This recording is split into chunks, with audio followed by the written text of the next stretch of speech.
पंजाब में मनाया जाने वाला वैसाखी का त्योहार क्या सिर्फ किसानों का त्योहार है? क्या सिर्फ किसानों की पकी फसलों को काटने की खुशी में यह त्योहार मनाया जाता है?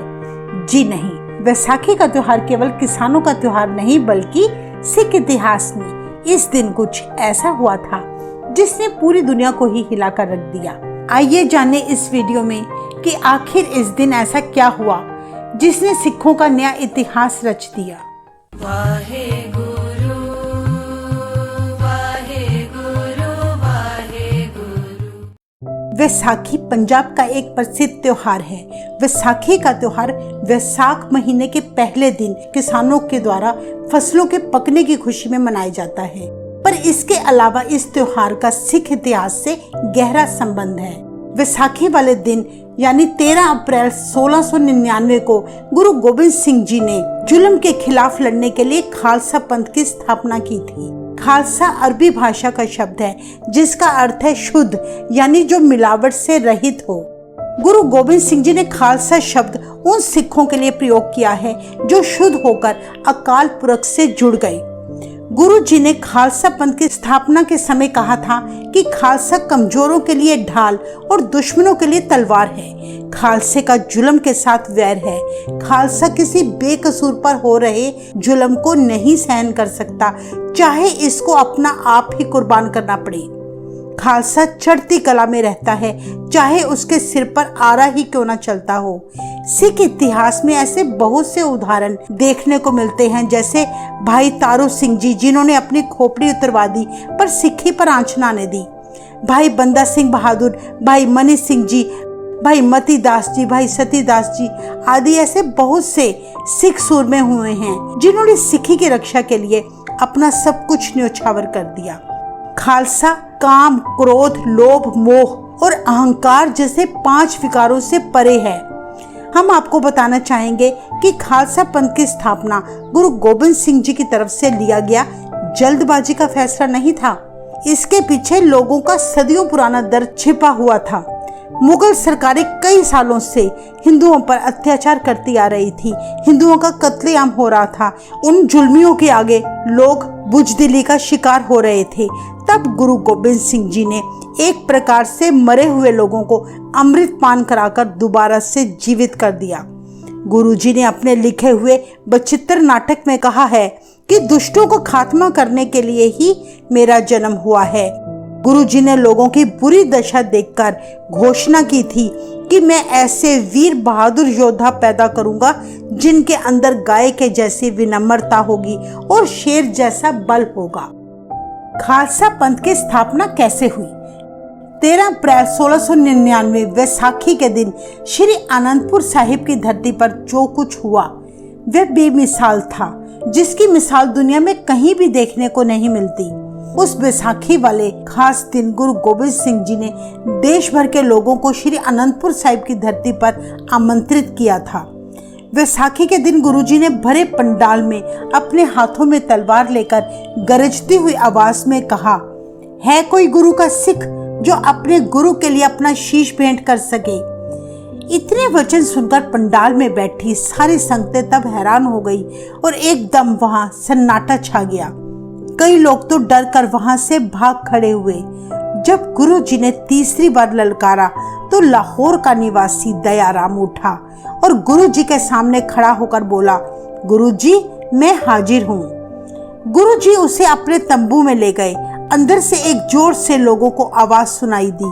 तब खून से लथपथ तलवार लेकर गुरु जी तंबू से बाहर आए। ऐसा ड्रामना दृश्य देखकर वहां बैठी सारी संगतें बहुत डर गई। उन्हें समझ नहीं आई कि दयाराम के साथ आखिर क्या हुआ।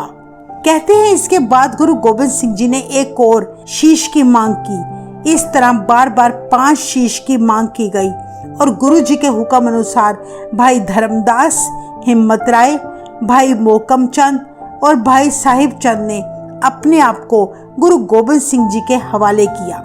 गुरु जी उन सभी को अपने तंबू में ले गए। इतिहासकारों के अनुसार तंबू के अंदर उन 5 के साथ तब क्या हुआ यह बयान करना कठिन है। सिर्फ इतना ही कहना उचित होगा कि वो उन 5 की परीक्षा का दिन था। तंबू के अंदर क्या हुआ यह बहस का मुद्दा नहीं है। सच्चा गुरु अपनी लीला खुद ही जानता है। गुरु गोबिंद सिंह जी ने 5 प्यारे ही क्यों चुने? गुरु गोबिंद सिंह जी ने खालसा पंथ की स्थापना के समय 5 प्यारों को इसलिए सिख सजाया क्योंकि सिख इतिहास में पंच प्रणाली की खास महत्ता है। सिखों के पहले गुरु श्री गुरु नानक देव जी ने जपजी साहिब में भी लिखा है, पंच प्रमाण पंच प्रधान, यानी पंच से भाव है वे मनुष्य जिन्होंने प्रभु का नाम सुना है, जिन्होंने प्रभु का नाम माना है और उन लोगों का ध्यान प्रभु नाम से हमेशा जुड़ा रहता है। कई महान विद्वानों का मानना है कि गुरु घर में असल में 5 प्यारों की प्रथा गुरु नानक देव जी के समय से शुरू हुई बताई जाती है, जो प्रथा सभी गुरुओं ने भी निभाई थी। जैसे श्री गुरु अर्जन देव जी के 5 सेवक थे, भाई विधि चंद, भाई लंगाह, भाई पिराना, भाई जेठा जी, भाई पैड़ा जी। गुरु तेग बहादुर जी के भी 5 प्यारे थे, भाई मतीदास, भाई सतीदास, भाई गुरदत्ता जी, भाई दयाला जी और भाई जयता जी। इसी प्रथा को आगे चलाते हुए गुरु गोबिंद सिंह जी ने 5 प्यारों की सृजना की थी। फिर गुरु जी ने उनके लिए केसगढ़ की धरती पर खंडे बाटे का अमृत तैयार किया। जब गुरु जी अमृत तैयार कर रहे थे तब गुरु जी की पत्नी माता जीतो जी ने उस अमृत के बाटे में कुछ पतासे डाले। गुरु जी ने पहले पतासों की तरफ देखा, फिर मुस्कुराकर माता जी को कहा, आपने ये बहुत अच्छा किया जो आप चलकर आए और अमृत के बाटे में पतासों की मिठास मिला दी, नहीं तो पंथ ने बड़ा कठोर बन जाना था। फिर वचन किया कि अब आपने जो इसमें पतासे डाल दिए हैं, इनकी मिठास के साथ पंथ में प्यार बढ़ेगा। इस प्रकार पवित्र अमृत गुरु जी के द्वारा तैयार किया गया। तब गुरु जी ने 5 प्यारों को अमृत छकाया। बाद में उन 5 से खुद अमृत छककर गुरु और चेले के बीच का अंतर ही मिटा दिया। इस प्रकार गुरु जी ने अपनी दिव्य शक्ति उन 5 प्यारों में बांट दी। इतिहास में उल्लेख है, 2 मुस्लिम इतिहासकार अहमद शाह बटालिया और गुलाम मोइनुद्दीन बूटे शाह ने अपनी पुस्तक तारीखे हिंद और तारीखे पंजाब में लिखा है कि वैसाखी वाले दिन गुरु गोबिंद सिंह जी ने अपने सिखों को उपदेश दिया था कि मैं चाहता हूँ कि तुम सारे एक राह पर चलो, एक धर्म अपनाओ, अलग अलग जातियों के नाम मिटा दो। हिंदुओं की 4 जातियां जिनका वर्णन शास्त्रों में किया गया है, उन्हें जड़ से ही मिटा दो और एक दूसरे से अपने को बड़ा ना समझो, सबको एक समान समझो। पुराने धार्मिक ग्रंथों पर विश्वास ना रखो, सिर्फ गुरु नानक देव जी और बाकी गुरुओं पर भरोसा रखो। सारी जातियों के लोग एक बाटे में अमृत छककर एक दूसरे के लिए प्यार पैदा करके नफरत दूर करो। गुरु गोबिंद सिंह जी की खालसा पंथ की स्थापना की प्रक्रिया पंजाब के इतिहास की एक अद्भुत करिश्माई घटना थी। उस समय करीब 80,000 से भी ज्यादा लोगों ने अमृत पान किया था। अनंतपुर साहिब के जिस किले में गुरु गोबिंद सिंह जी ने अपने 5 प्यारे सिख सजाए थे, उस स्थान को श्री केसगढ़ साहिब कहा जाता है।